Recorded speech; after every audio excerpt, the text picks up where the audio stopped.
Hello बच्चों, कैसे हैं आप। एक बार फिर से मैं डीके सर सरदार वल्लभ भाई पटेल के यूट्यूब चैनल पे मोस्ट वेलकम करता हूं। मैं पढ़ा रहा था कोशिका सेल।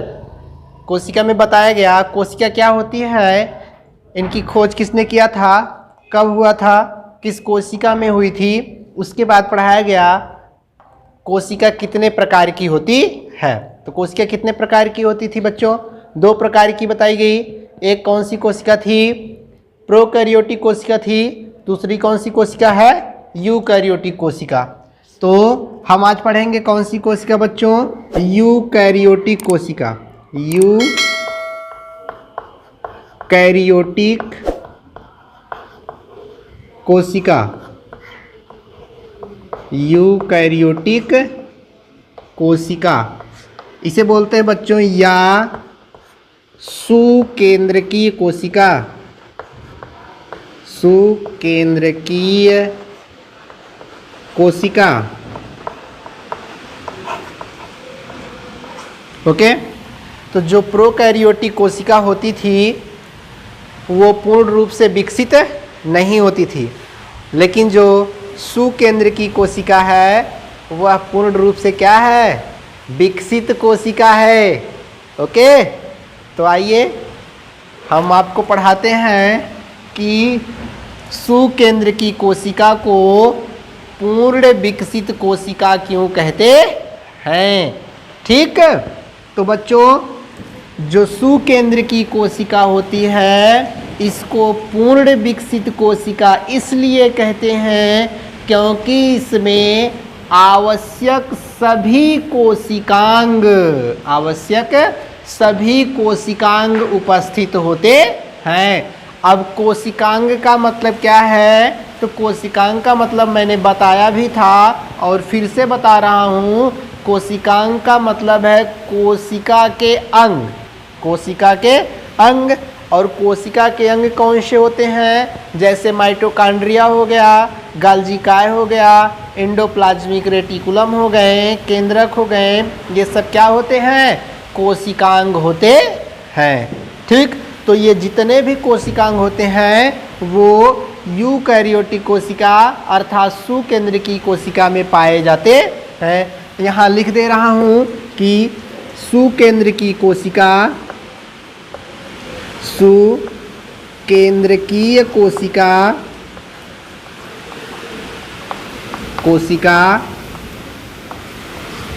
पूर्ण विकसित कोशिका कहलाती है। क्या कहलाती है, पूर्ण विकसित कोशिका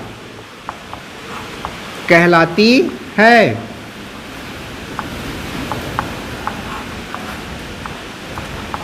और क्यों कहलाती है, क्योंकि इसमें सभी आवश्यक कोशिकांग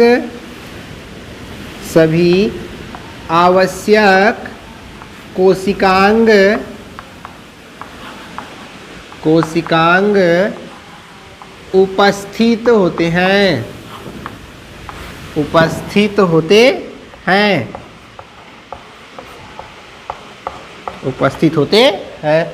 सुकेंद्रकीय कोशिका पूर्ण विकसित कोशिका कहलाती है क्योंकि इसमें सभी आवश्यक कोशिकांग उपस्थित होते हैं। और यह बच्चों पाई कहाँ जाती है, कहाँ पाई जाती है, जो वो थे वो जैसे बैक्टीरिया थे, वायरस थे, उनमें पाए जाते थे। लेकिन जो सुकेंद्रकीय कोशिका है वो विकसित जंतुओं में पाए जाते हैं, या विकसित जीवों में कह सकते हैं। विकसित जीवों में यूकैरियोटिक कोशिकाएं पाई जाती हैं। अब यूकैरियोटिक की संरचना कैसी होती है, यहाँ बना दे रहा हूँ यूकैरियोटिक की संरचना। जैसे प्रोकैरियोटिक की कोशिका होती थी, यूकैरियोटिक कोशिका भी वैसे होती है, लेकिन जो इसमें कोशिकांग है उपस्थिति और अनुपस्थिति की बात है। देख लीजिए, ऐसे होता है इसका स्ट्रक्चर।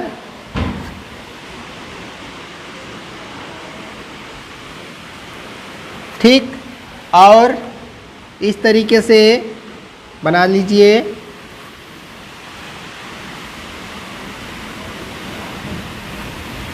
बन गया। धीरे धीरे आप बनाते रहेंगे। कौन सी कोशिका पढ़ा रहा हूँ बच्चों?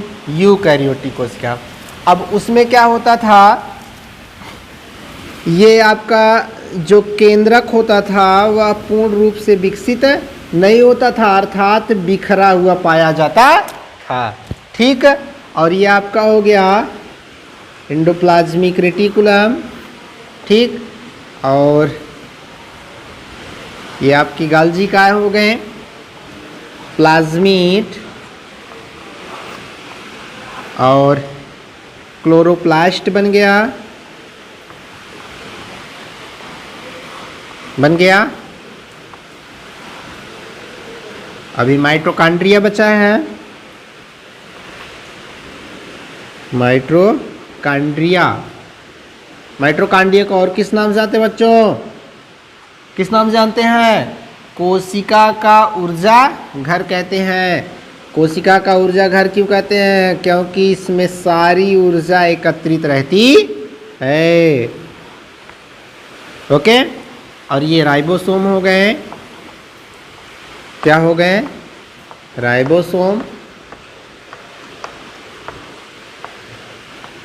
राइबोसोम। और इसमें जीव द्रव्य भर दीजिए। हो गया। ये क्या है बच्चों? इसे बोलते हैं कोशिका भित्ति या सेल वाल बोलते हैं। क्या बोलते हैं? कोशिका भित्ति, सेल वाल। ठीक। और इसको क्या बोलते हैं? Cell membrane. क्या बोलते हैं? सेल मेम्ब्रेन बोलते हैं। क्या बोलते हैं? Cell membrane. इसको हिंदी में बच्चों बोलते हैं कोशिका भित्ति। क्या बोलते हैं? कोशिका भित्ति। कोशिका भित्ति। और इसको क्या बोलते हैं बच्चों? सेल मेम्ब्रेन को कोशिका झिल्ली बोलते हैं। क्या बोलते हैं? कोशिका झिल्ली बोलते हैं। ओके। तो जो प्रोकैरियोटिक कोशिका मैं पढ़ रहा था उसमें जो कोशिका भित्ति थी वह थिन लेयर थी। क्या थी? Thin layer. लेकिन यहाँ पे जो यूकैरियोटिक कोशिका है उसकी कोशिका भित्ति बच्चों थिक लेयर होती है, अर्थात प्रोकैरियोटिक से ज़्यादा मोटी होती है। और आपका सेल मेम्ब्रेन भी क्या होता है? थिक लेयर होता है, अर्थात मोटा होता है। उसके बाद ये आपका प्लाज्मिड है। क्या है? प्लाज्मिड को प्लाज्मिड बोलते हैं। और ये आपका क्या है? क्लोरोप्लास्ट है। क्या है? क्लोरोप्लास्ट। इसे हरित लवक बोलते हैं। क्या बोलते हैं? हरित लवक। ठीक। और ये आपका क्या है? न्यूक्लियस। NUCLEUS। न्यूक्लियस। इसे क्या बोलते हैं बच्चों? इसे केंद्रक बोलते हैं। क्या बोलते हैं? केंद्रक बोलते हैं। और आपका क्या बच्चों? ये जो आपका है इसे एंडोप्लाज्मिक रेटिकुलम बोलते हैं। क्या बोलते हैं? Plasmic reticulum. और एंडोप्लाज्मिक रेटिकुलम को बच्चों बोलते हैं अंतःप्रद्रव्य जालिका बोलते हैं। और यहाँ पे बच्चों ये इस पे क्या लगे होते हैं? राइबोसोम लगे होते हैं। क्या लगे होते हैं? राइबोसोम। तो राइबोसोम बच्चों इसमें कौन से प्रकार का पाया जाता है? मैंने बताया था। हाँ, प्रोकैरियोटिक में बच्चों 70S प्रकार का होता है, लेकिन इसमें कौन से प्रकार का होता है? 80S प्रकार का राइबोसोम। कौन से एस का? 80S type. 80S प्रकार का राइबोसोम पाया जाता है। और यह क्या है बच्चों? गाल्जी का है। क्या है? Golgi body. ठीक। Golgi body. और इसको क्या बोलते हैं बच्चों? मैंने क्या बताया? यह है बच्चों माइटोकॉन्ड्रिया। माइटोकॉन्ड्रिया। ओके। और इसमें कुछ बचा? तो बच्चों जो प्रोकैरियोटिक कोशिका थी वो अपूर्ण विकसित कोशिका थी, लेकिन जो यूकैरियोटिक कोशिका है वो पूर्ण रूप से विकसित कोशिका है, क्योंकि इसमें बच्चों कोशिका भित्ति जो होती है वो थिक लेयर होती है, और कोशिका झिल्ली भी क्या होती है, थिक लेयर होती है, और प्लाज्मिड पाया जाता है, इसमें हरित लवक पाए जाते हैं, केंद्रक पाया जाता है, उसके बाद इंडोप्लाज्मिक रेटिकुलम पाए जाते हैं, राइबोसोम 80 प्रकार का पाया जाता है, गाल्गी बॉडीज पाई जाती है, माइटोकॉन्ड्रिया पाया जाता है। ठीक है, और कभी पूछता है जैसे पादप कोशिका और जंतु कोशिका, कौन सी कोशिका, पादप कोशिका और जंतु कोशिका, पादप कोशिका का नाम सुने होंगे, और जंतु कोशिका, कौन सी कोशिका, जंतु कोशिका, जंतु कोशिका, दोनों में क्या अंतर होता है बच्चों, दोनों विकसित कोशिकाएं ही होती हैं, दोनों विकसित कोशिकाएं ही होती हैं, लेकिन जो पादप कोशिका है बच्चों इसमें क्या होता है, इसमें बच्चों ये जो कोशिका भित्ति होती है पाई जाती है, इसमें कोशिका भित्ति पाई जाती है, लेकिन जो जंतु कोशिका होती है उसमें यह कोशिका भित्ति नहीं पाई जाती है। तो कभी पूछता है कि जंतु कोशिका के बाहरी आवरण को क्या कहते हैं, जंतु कोशिका के बाहरी आवरण को हम कोशिका झिल्ली कहते हैं, क्यों, क्योंकि उसमें कोशिका भित्ति पाई नहीं जाती। तो यहां लिख दे रहा हूं, इसमें क्या पाया जाता है बच्चों, इसमें कोशिका भित्ति, कोशिका भित्ति पाई जाती है, पाई जाती है। ओके, और जो जंतु कोशिका है इसमें कोशिका भित्ति, कोशिका भित्ति नहीं पाई जाती, नहीं पाई जाती।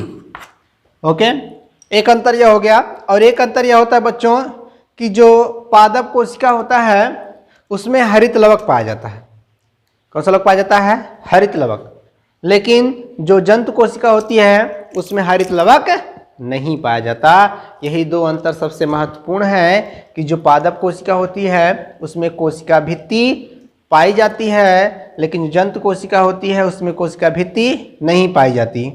और पादप कोशिका की सबसे बाहरी आवरण कोशिका भित्ति कहलाती है, और जंतु कोशिका की सबसे बाहरी आवरण क्या कहलाती है, कोशिका झिल्ली कहलाती है। ओके, और हमने और क्या बताया कि जो पादप कोशिका होती है उसमें क्या नहीं पाया जाता, उसमें पाया जाता है क्लोरोफिल अर्थात हरित लवक, पादप कोशिका में पाया जाता है, लेकिन जंतु कोशिका में हरित लवक अर्थात क्लोरोफिल अनुपस्थित होता है। अगर जंतु कोशिका में पाया जाता है हरित लवक तो जंतु कोशिका भी अर्थात जंतु भी अपना भोजन स्वयं बना लेते, लेकिन पादप की भांति जंतु अपना भोजन नहीं बना पाता।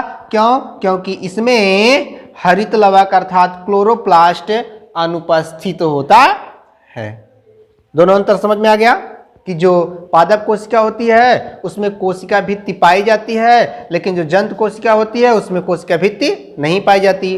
पादप कोशिका में हरित लवक पाया जाता है, लेकिन जंतु कोशिका में हरित लवक नहीं पाया जाता है। ओके, और इसमें बच्चों एक शब्द है माइटोकॉन्ड्रिया। क्या शब्द है, माइटोकॉन्ड्रिया। माइटोकॉन्ड्रिया को और किस नाम जानते हैं बच्चों, माइटोकॉन्ड्रिया को कहते हैं ऊर्जा का घर। क्या कहते हैं, ऊर्जा का घर, the cell of power house. क्यों कहते हैं, क्योंकि सारी ऊर्जा जो निहित होती है वो कहाँ निहित होती है बच्चों, माइटोकॉन्ड्रिया में, और आवश्यकता अनुसार हमको ऊर्जा प्रदान करती रहती है, इसीलिए इसे ऊर्जा का घर कहा जाता है। ठीक, तो इस फिगर को क्या करेंगे, ड्रा कर लेंगे। ड्रा करने के बाद इसे स्ट्रक्चर से दिखा देंगे, इसमें जो जो चीज़ है लिख देंगे। लिखने के बाद आप ये वहाँ पे लिख देंगे कि पादप कोशिका और जंतु कोशिका में क्या अंतर होता है। इसके आगे हम एक एक को क्या करेंगे, डिटेल से पढ़ेंगे, लेकिन अगले वीडियो में। तब तक के लिए आप लोग अच्छे से इतना तैयार कीजिए। वीडियो देखने के लिए बहुत बहुत धन्यवाद।